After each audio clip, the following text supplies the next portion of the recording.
Šiaip labai džiaugiuosi augimu, džiaugiuosi labai transformacijomis,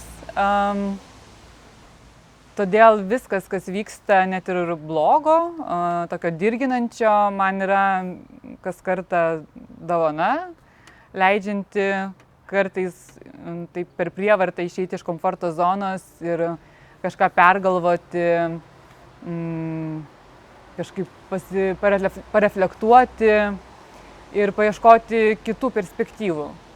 Tai jeigu yra ramybės periodas, aš pati susikuriu kažkokius dirginimusis, o dabar paminėjot tas globalias problemas, labai organiškai priemu kaip įdomų tokį lauką, kuris tiesiog gražiai sutampa su mano asmenybės vystymusi. Tad man sekasi labai gerai. Nepaisant to, aš bijau labai. Aš labai daug baimės turiu. Save vadinu zuikių drąsuoliu, nes polėkis yra didžiulis, o baimės daug yra. Bet man yra be galo smalsu, kas slypi kitoje baimės pusėje. Tai aš visą laiką žinau, kad šalia tos baimės aš poroje turiu tą kitą kažkokį lygį. Jokių būdų nebūtinai hierarchiškai aukštesnį, bet tiesiog kitą. Ir šiaip kažkaip visada manau, kad kažkokiose krizėse galima rasti kitų didesnių perspektyvų. Tai ir taip žiūriu. Šiaip man labai įdomus yra Pareto principas. Visada manau, kad masinė auditorija nėra man, tad natūraliai susirandu tų nišų, kuriai kažkokios turbulencijos kaip tik padaro gerą. Meno rinkoje reikia susitaikyti su tuom, kad yra keletas projektų. Čia reikia labai greitai žongliruoti tarp ganėtinai skirtingų dalykų ir mano atveju skirtingų kultūrų, įsijungia arabų pasaulis, įsijungia ta klasikinė Europa vakarų, dabar čia yra reikalų su Azerbaidžanu ir tokio reikia labai greito reagavimo, įsijaučiant į tą mentalitetą, įsijaučiant į jų poreikius, į jų polėkio laipsnį, svajonių dydį ir greitį. Tai visai kitas pačios būvis tame yra. Jisai ne inertinis, o toksai nuolat tokiam tarsi pasiruošimo reaguoti, toks tarsi starto pozicija nuolatinė. Ir meno rinkoje iš tikrųjų paraleliai vyksta keletas dalykų. Viena tai ta klasikinė dailė, klasikinis investavimas į meno kūrinius, jisai kaip buvo, taip ir bus. Mano galva, gal ne per amžius, nesimsiu jau tiek toliaregiškai žiūrėti, bet tikrai egzistuos visada. Ir yra tų klientų, kurie nori plėsti savo kolekcijas arba kai kurie kūriniai išjuda, atsiranda erdvės naujiems. Labai stipriai bunda susidomėjimas jaunais menininkais kaip po investavimo būdu, viena, o antra, matau, kad verslo atstovai matyti ilgisi autentiškumo, kažkokio tikrumo, drąsos kitų tų menininkų eiti paskui savo svajonę. Ir jie linkę tuos kūrinius pirkti nebūtinai vien dėl investavimo, bet dėl galimybės savotiškai išpirkti tą savo, matyt, jaunystėje nepasirinktą kelią ir be abejo pabendrauti su menininkais, kurie neretai yra šiek tiek jautresni ir gali galbūt kažkokių jiems įžvalgų duoti.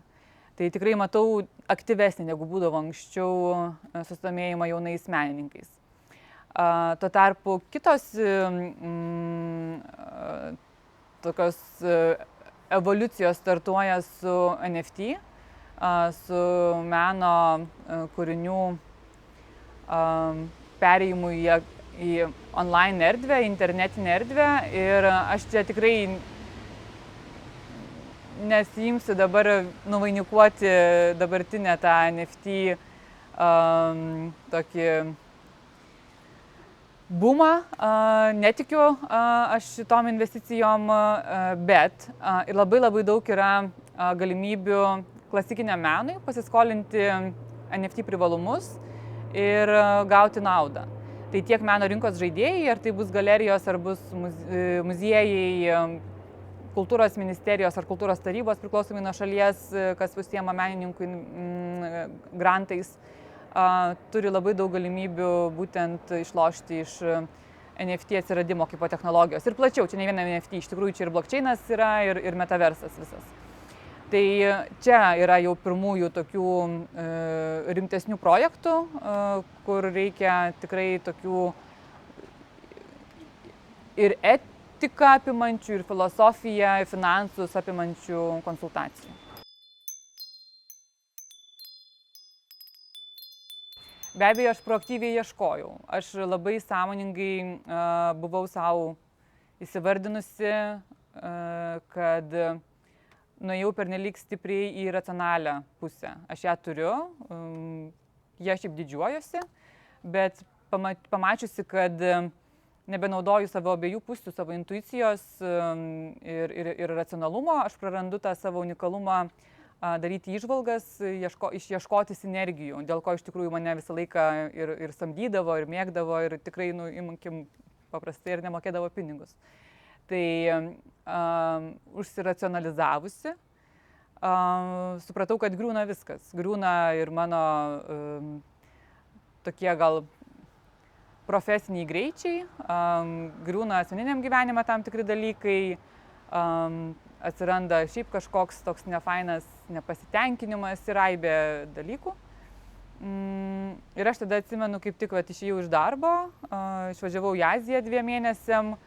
Ir grįžusi, stengiausi suvokti, ar čia nėra netyčia kokia sekta kabutėse. Mane nervavo, man daug kas nepatiko ir man tai yra gerai.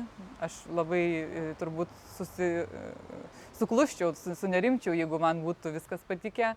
Su daugom debatavau viduje, bet kartu man tai buvo įdomi ir kantrybės pamoka, išgirsti ir priimti tą grįžtamąjį ryšį. Bet aš pamačiau naudą iš pat pirmų kartų, kad kažkas kabina, kažkas rezonuoja ir be abejo intuicijos klausimas labiausiai. Man tarsi reikėjo gal išorinio patvirtinimo, kad tai yra išties svarbu. Tokia savotiška gal legitimizacija padarė Rasa, nes vis tiek tai buvo verslo kontekstas. Tai nebuvo ėjimas pas kažkokius šamanus, jogus ir panašiai, o tai buvo visgi verslininkės moderacija įvairiausių. Dar galvoju, kas man įstrigo, tai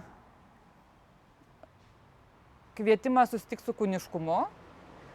Aš nuo vaikystės labai tokia būdavau mąstanti visą laiką, turiu tą net ligą overthinking savo įsivardinusi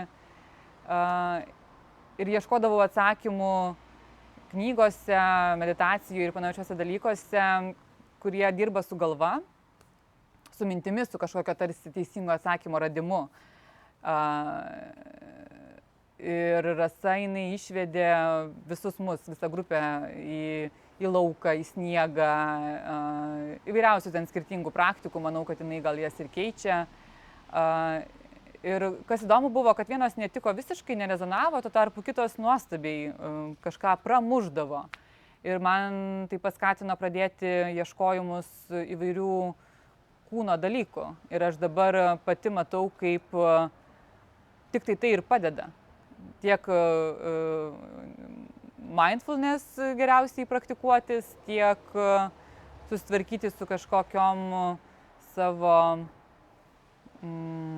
tokiom negandom, kaip čia įvardinti, kažkokiais užstrigimais, kurie įvyksta mąstyme. Tas atėjimas į kūno išjautimą. Man įstrigę buvo komentarai ir tam tikri užduoti žaidimai, pratimai su pinigais, nes kažkaip aš gyvenime labai viską darydavau, nes man įdomu. Ir tas mane draivina. Ir apetitas tiesiog daugiau kažko dydžio projektų prasme. o kažkaip ir tie pinigai ateidavo savaime, o Rasa visgi jinai kažkaip privertė apie juos pagalvot. Tai man tai buvo irgi nauja ir naudinga kai kuriais atvejais. Ir šiaip kažkaip turi visgi surezonuoti asmenybę. Nebūtinai tai turi būti patikimas vienas kitam, bet kažkas turi sugroti ir taip smalsumą sukelti. Tada manau, kad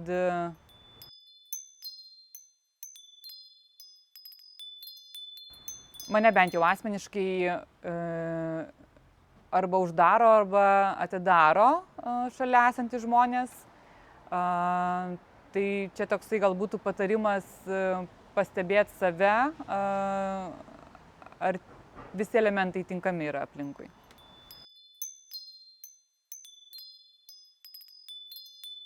O dėl sprendimų priėmimo labai šiaip sunkus klausimas, aš pati jį vis keliu ir keliu.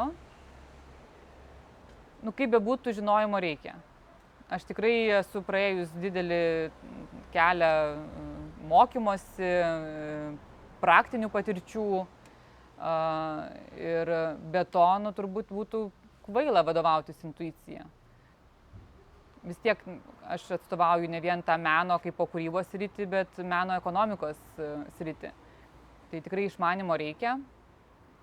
Bet visgi su metais, ką aš pastebiu, kad tas išmanimas jisai kažkaip tampa tokių jau nebejaučiamų dalykų, jisai tampa dalimi tavęs ir tada intuicija galbūt ir yra lemiamas kriterijus, kuris leidžia išieškoti tą tiksliausią sprendimą. Man tai yra ypatingai svarbu ir man tai yra didžiulė vertė gebėti pagauti kūno pojūtį, gebėti pagauti tą pirmą mintį, kažkokį sukirbėjimą, kuris ir yra lemiamas, priemant vienokį ar kitokį sprendimą.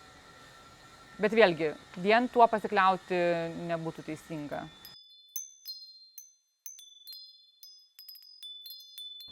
Išmokau švęsti save ir gyvenimą. Kažkoks atsipalaidavimas yra atėjęs. Be abejo, aš tikrai daug visko veikiu. Tai nėra vien Rasos nuopelnas, bet aš Rasai rašyčiau į top sąrašą asmenybių arba aplinkybių lėmusių tokį esmingesnį mano pokytį. Tai kažkaip esu už tai labai dėkinga ir vis dar tyrinėju ir aišku matai, kad kuo toliau, tuo daugiau visko galima patirti, išmokti ir panašiai. Pasileidus į tą kelionę vis tiek kažką žmogus sutiks. O kadangi šiek tiek žinau tą rinką visokių lyderystės kursų, vadovų mokymų, visgi matau čia man tinkamą sąjungą tarp tokio intuityvaus pasaulio kultivavimo, tokio pasileidimo į jausmus, kad ir ten dailės praktikos, sugretinimo su visgi tokiu racionalumu ir ego gerąja prasme